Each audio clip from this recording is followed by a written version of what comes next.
Hello, welcome back to the Health Review. Thank you for joining me. And you may be wondering why I'm sat here on my own today. That's because, to be honest, I've had a last minute guest cancellation, but I thought this would be a great opportunity to sit down. I put a little Q&A out on Instagram. It's a nice opportunity to do something a bit different this time. So firstly, I would love to say thank you so much for listening to the Health Review, for supporting, sharing clips. It's been such an amazing and fun journey so far. Personally, I'm learning so much, and I hope that, we're bringing content that resonates with you and perhaps answers some of the questions that you have. So thank you for the support, and hopefully, we can grow this show together. But do let me know if you have any specific sort of requests of topics you're interested in, perhaps things that haven't been covered on this podcast or other shows. Drop us a DM. I'm trying to also be really reflective about my own health journey, explore and experiment some of the health and wellness trends and routines that perhaps are being promoted on social media to see sort of what works for me and maybe share some of that content with you. So to start, I thought it would be a good idea just to go through some of the latest kind of health fads, I guess. Some of them are fads. Some of them are proven by science, obviously. Sort of go through some of the things that I think are working for me a little bit. Obviously, sometimes you just don't really know, and it's a little bit of trial and error. When I launched this podcast, I did a short sort of episode 1 where I explained that I've worked in the news and broadcasting industry for a long time. And with that has come a lot of early mornings, late nights, overnight shifts, and, just being in quite a stressful environment, breaking news. I have so many stories of news anchoring and being on screen for hours at a time, and, a lot of cortisol running through your body, a lot of adrenaline, which is really interesting and really good fun, but perhaps not, that healthy. So I definitely am feeling a lot healthier now. I'm feeling, a lot more grounded, getting the sleep. Years of waking up really early is definitely not good for you. I feel a lot more balanced these days, which is lovely. And some of the stuff that's working for me, so I now am prioritizing sleep massively. What I'm really trying to do is be a bit disciplined with the whole sleep hygiene. And this is something that I think is super important and something that is really working for me. So I'm sort of trying to be consistent with going to bed every night, especially during the week. Maybe it's not the most exciting way to live, but I'm definitely going to bed, at like sort of 9:30, 10 every night, trying to get 8 hours sleep. I know that there's a lot of research now that suggests for women, actually, you could do with even more sleep than that for our hormones. So perhaps even 9 hours is better. I think it's very dependent on what sort of person you are, how you function. Some people can function on much less sleep, but for me personally, I need a lot more than that. So I've been trying to really sort of prioritize sleep, and the benefits have been incredible. I am using mouth tape. I think I've mentioned this on social media before, but I have been using mouth tape for probably like 3 years now.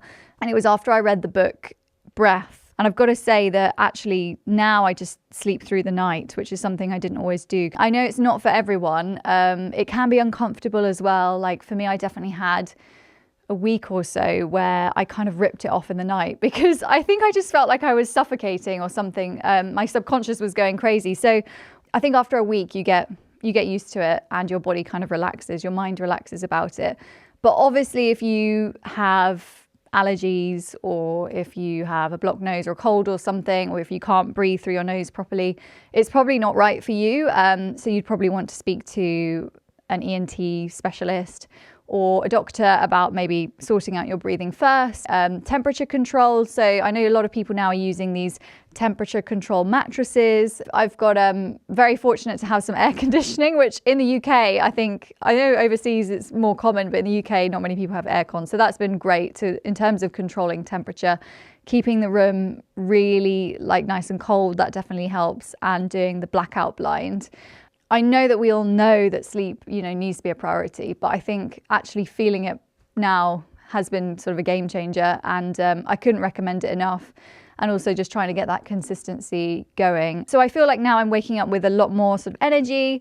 I'm really into my matcha these days. So used to drink coffee a bit more, used to get quite jittery. I know this is quite common for quite a lot of people, women in particular. It can be quite a lot on our adrenal system. So I've been sort of swapping the coffee for matcha, and that has been a lot smoother in terms of the energy that I get, but also the crash afterwards. So I would recommend, if you haven't, matcha's having a real moment. So now everyone's really into matcha, which is great.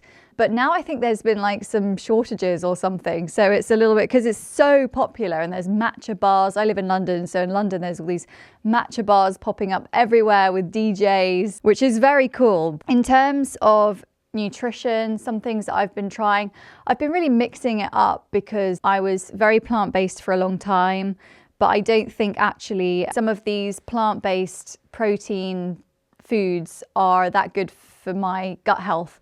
I had an episode with Rob Staunton, he's a functional medicine practitioner, someone who I worked with for my own gut health. I was diagnosed with SIBO, small intestinal bacterial overgrowth. It turned out that a lot of my diet was kind of fueling the SIBO, which is where you have an overgrowth of bacteria in your small intestine. And it can actually make you feel very poorly. So a lot of people who have IBS actually find out they have SIBO, and it can lead to sort of chronic inflammation in the body, brain fog. I definitely felt it mentally, like I could feel the ups and downs when my gut was inflamed. And I've been working really hard on getting rid of it. So I've actually been mixing back in different kinds of proteins. So fish, a little bit of chicken, and then some plant protein, and a bit more variation there. I know that obviously vegan, plant-based diets work really well for some people, but for my own gut health, that's something I've had to be a bit cautious of, unfortunately, because I was really enjoying going down the sort of fully plant-based route. Exercise, I'm trying to make this a real priority. A lot of us probably are doing this now, which is excellent. There's so much research coming out about how, brilliant exercise is, daily movement, in whatever form. It is one of the best things we can be doing for our health. And one of the things I'm really enjoying at the moment is kind of exploring variation. And I think that's something we could all get into our routine. And actually, I feel a lot more like excited and motivated to exercise these days. And I think it's because it feels that like I'm challenging myself a bit more and trying new things. So whether that be going for a run, doing a couple of strength days in the gym, going to a Reformer Pilates class, very much on the Reformer Pilates bandwagon. It's one of those rare, perfect kind of classes where you feel like you're pushing yourself, but it's not like that horrible pain where sometimes in the gym, if you're working with a PT, you're like, feel like you're going to die. So it's not like that, but it's like a steady flow of strength, and the resistance aspect of it, the pushing, the pulling, I feel like it engages muscles which perhaps you wouldn't normally engage. I used to be a dancer, and I feel like I've woken up some of these muscles which I haven't used in a long time. So loving Reformer.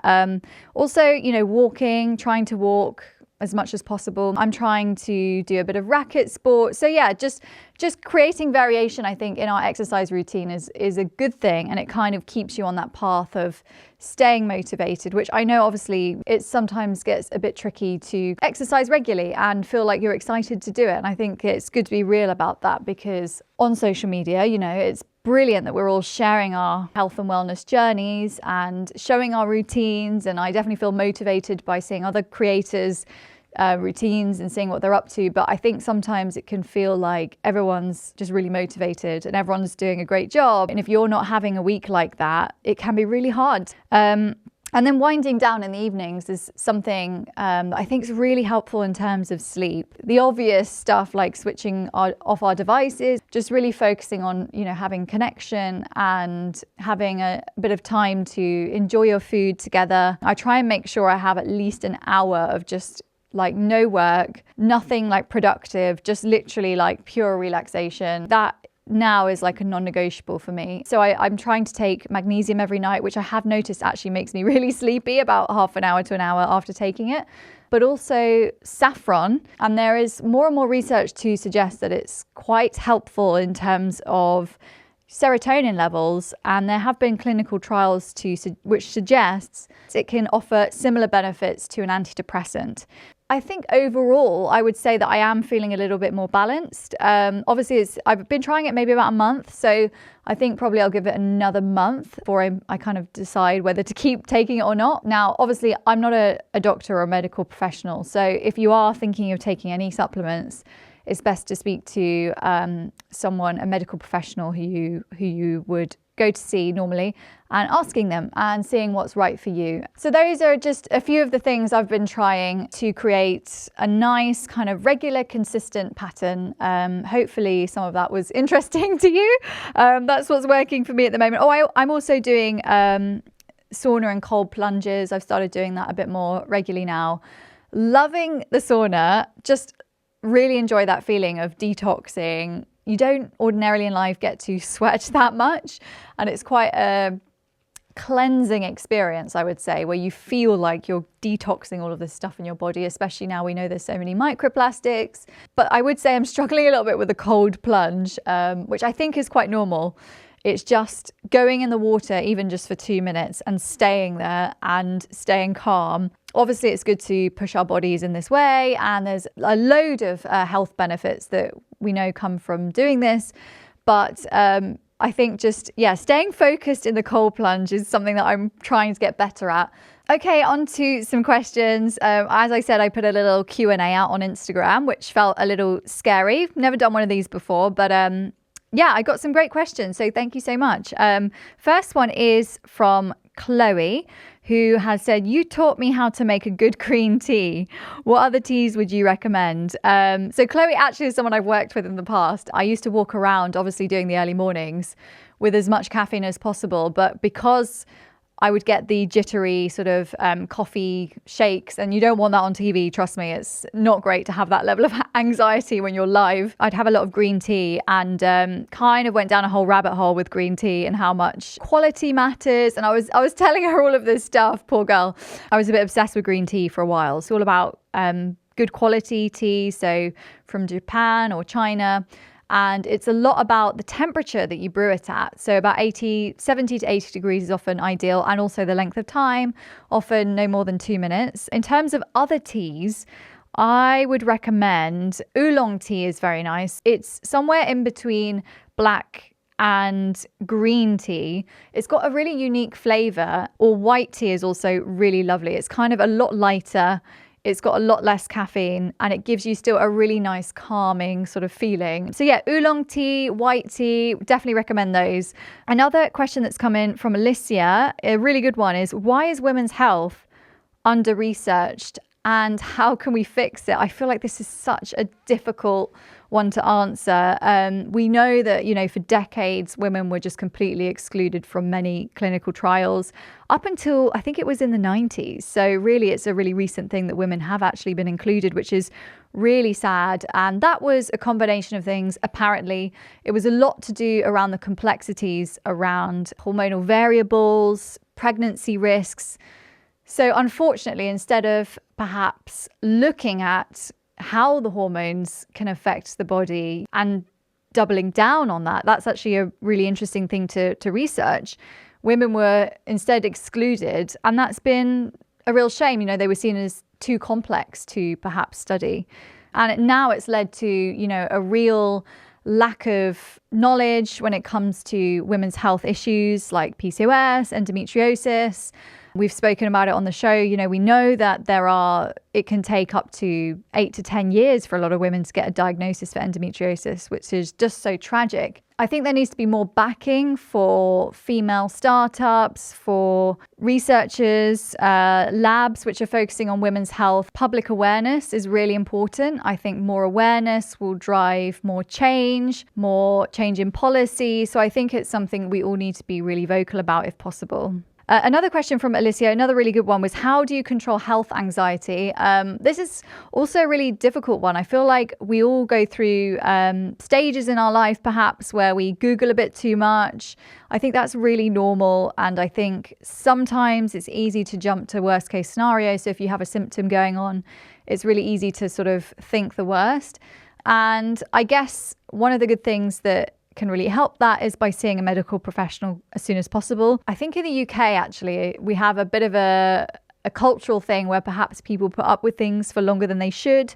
I don't know if that's because of the NHS and the waiting times, but I know in other countries that's not necessarily how things are. So people kind of, if they think they've got an issue, they'll go and like book an appointment for the next day or whatever. And I think sometimes just speaking to a professional can really quieten that noise of the worry that could be going on. So that's something I've tried to do in the past. Another thing I've tried to do is, and not just with health anxiety, with other anxieties or with general negative thought patterns, is like, let it happen, like listen to it. But then also I try and flip it and go, but what if it's not that? Like, what if the worst case isn't happening? And I think that's almost like a CBT approach of trying to nip it in the bud, being aware of it. I guess a good tip might be every time you think, oh gosh, have I got this horrible health condition? And, you know, worrying about it, is then flipping it and being like, actually, it could be this minor thing and is most likely to be that. And I think just creating that balance in your mind, if possible, can be really helpful. Another question now from a different Chloe, a really good one again, about hormone trackers and food intolerance tests. So she says she keeps getting spammed with ads for hormone trackers and food intolerance tests. From what I understand, they're kind of rubbish and actually really hard to test intolerances. Yes, I think at-home stuff can still be a little bit questionable. In terms of hormone trackers, I know that wearables are having a real moment. The Oura Ring, Whoop, Fitbit, which I'm using, while they don't measure the hormones directly, they do measure other markers in your body, which can sort of be signs that point towards where your hormones are at, which can be good for, you know, predicting your cycle, predicting your ovulation, things like heart rate variability, skin temperature, sleep quality. So I think they can be good for sort of telling you, you know, maybe you're approaching your ovulation, maybe you're approaching your period, but it's obviously not 100%.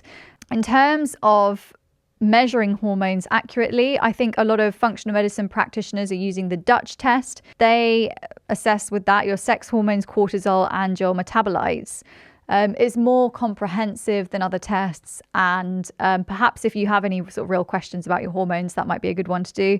I did, again, not an ad, but I did the fertility one, which was a really good one for checking your female health. So all of your hormone markers that are important. But it also shares, you know, your egg reserves. It gives you a bit of awareness around where you are in terms of your fertility. I have been recommending it to all my friends, particularly my friends who are single and wanting to have a family in the future. I think it's a good sort of indication as to how much time you might have to make that happen, whether egg freezing might be something you want to look into. Randox Health, I've been to a couple of times. So in London, they're popping up with clinics everywhere. And they do a bunch of kind of quick sort of blood tests, which you get results within sort of 48 hours usually on an app. So I've done some hormonal tests with them as well, which has been great. But obviously go to your GP as well. If you're looking for specific hormone sort of measurements, your GP can request some of these things if there's anything you're concerned about. In terms of the at-home food intolerance tests, I think a lot of people are getting very mixed results from them. I think some labs are better than others. So I actually did do one earlier in the year through my functional medicine practitioner as part of the checklist of things I was doing when I was looking after my gut and seeing what was wrong. I know that food intolerance tests can be quite unreliable, but for me, actually what came up was quite sort of fitting with how my symptoms were doing after eating those foods. So I found out I was intolerant to a few things that I was eating quite regularly. So, and I have cut them out for the most part and generally feeling a lot better. So for me, I've had a positive experience. I would say a lot of these companies that are marketing, you know, commercial companies out there, perhaps maybe their testing is a bit more unreliable. So I guess it depends what you're concerned about. I also bring this a little bit back to seeing how your body feels. A lot of people do an elimination diet where they kind of strip things back to basic and then introduce one food at a time and seeing, you know, if they've got suspicions about what they might be intolerant to. That's a good way of seeing how you feel. If you do manage to see a nutritionist or a functional medicine practitioner, there is quite comprehensive testing that they can do. A lot of it is actually in the US. So the technology in the UK isn't quite as good, apparently. So, I mean, you have longer waiting times, but you get better results. And, you know, I did stool samples, urine tests. I also did I did the breath test for SIBO. Yeah, I think it's a lot about seeing the right person, and that can really help you in terms of finding good quality testing and making sure you have an expert. I know with the Dutch test, the hormonal one I mentioned, you really need an expert to interpret that data. A question from Sarah, thank you. This one is, what's one thing that really changed the game for you on your health journey? Thank you. I feel like that's a really difficult one as well, because it's hard to pick one thing. Cutting down or quitting alcohol has been brilliant. So I initially quit alcohol completely, quit drinking for like 5 years. And I think that just really kickstarted my health journey. I think because I stopped drinking, I was feeling a lot better mentally, and also just was sleeping a lot better. I think because I wasn't drinking, I was eating better. So it kind of just, I feel like it just set me up in a better position. So this was quite a long time ago now. This was probably about six years ago. Just not drinking meant that I was sleeping better, eating better. And then when I started sleeping and eating better, I started exercising, and that was such a game changer because I hadn't been exercising for quite a few years at that point regularly. Sometimes it depends again how sensitive you are, but I think I'm unfortunately in a very sensitive body, and if I was to drink, it might take me a few days to really feel like myself again. So if you drink a couple of times a week, or 3 times a week or however long, you can actually end up spending a lot of your life just not feeling your best. As I mentioned earlier, the sleep hygiene has been great. So like just really prioritizing sleep and waking up feeling like I've got energy, refreshed. And I think when you wake up feeling that way, you make better choices for your health. So you maybe make better choices about what you eat because you're not feeling so hungry, because your hunger hormones aren't going crazy, which is something that happens obviously when you're lacking in terms of sleep. So yeah, I would say sleep and quitting alcohol or cutting down on alcohol have been 2 really helpful things. I guess they're quite fundamental, quite obvious in a sense, but they've definitely helped for me. Someone else, VIP, hello VIP, has asked, how do we stay skinny? I guess skinny is not really a term that most people, that feels very like early 2000s. But in terms of losing weight and staying slim and staying healthy, I guess movement is just really important for most people. I think that can really help in terms of whether it's walking, running. I know that 10,000 steps is a number that a lot of people like to aim for, not always possible. Also, there's not that much science that 10,000 is the right number, but, just being active, moving our body as much as possible. So perhaps, after eating a meal, after eating lunch or dinner, a good tip might be to go for a walk, just keeping your body moving as much as possible. Something I've been trying to do recently is, because I am actually at home a lot more, editing, working from home. So things like sometimes I'll just jump up and do a bunch of squats, which is probably a weird sight. But yeah, so I'll just kind of feel like if I've been sitting down for an hour or two, just trying to get the blood flowing. I think also just trying to be disciplined where you can. So maybe saving treats like, really sweet stuff, desserts, things like that. Maybe trying to save them for weekends or having special days where you want to enjoy that. Carl has asked, do you ever feel unmotivated? Yes, definitely. I think most people feel unmotivated from time to time. Even athletes, even people who are really, really into their health and wellness. For me, I've definitely struggled with that a little bit recently because of it's been hay fever season, which has been, it's been a difficult one. So I'm allergic to tree pollen. I know a lot of people are allergic to grass, obviously, and the grass comes in the UK a bit later. So I've just been waking up feeling a little bit tired some days, and the antihistamines sometimes make you a bit drowsy. So I have had days recently where I haven't been feeling as motivated as I'd like. And on those days, what I've been doing is going for a walk, perhaps instead of a run, and maybe doing a little exercise video at home. If I don't have the energy to go to the gym and do a full session, maybe just doing a half an hour like yoga or Pilates or something. So yeah, hopefully those were helpful. Thank you so much for the questions. Very first Q&A, as I said, a little bit daunting, but hope they were helpful in some way. So that's the end of my very first solo episode. I hope you enjoyed it. As I said before, please do drop me a DM if you have any questions, anything you'd like us to cover on the show. We've got some really incredible guests lined up over the coming weeks and months that I'm very excited about, and across many different health topics. So please do check in and enjoy the show. And if you have a moment, would love it if you could subscribe, hit the follow button, give us a rating if possible. I've noticed that, when we get ratings, it really helps in terms of being discovered by more people who'd be interested in seeing the show. Thank you so much for watching, and I'll see you next week.